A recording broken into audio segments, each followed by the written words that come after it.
I'd like to discuss about something very personal and something that women don't want to share. Vaginal white discharge. It's not an easy conversation to have, but if you understand what it really is and when you should approach your doctor, what are the red flags of vaginal discharge, it's easier for you to take decisions. So vaginal white discharge is actually quite natural.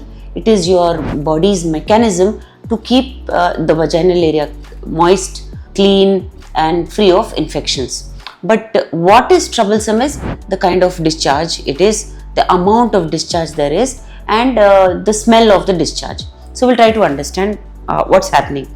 So the vagina releases this white discharge according to the phases of the menstrual cycle if you're having your menstruation. Before ovulation, it is very watery, it's very clear during ovulation as well.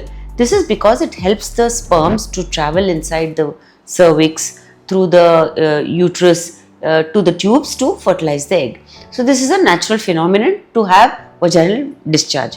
But after ovulation, it becomes thicker, more opaque. This is because at this stage, which is called the secretory phase, the vaginal discharge is thick, so that because the sperms have already reached, the body is assuming that you ovulated and you are getting pregnant, the discharge becomes thicker. What is not safe is the color and the odor of the discharge.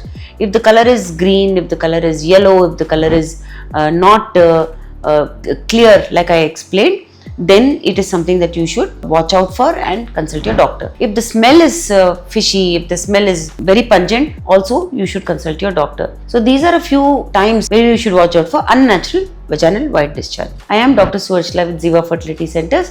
If you wish to know more, please contact us at Ziva Fertility Centers.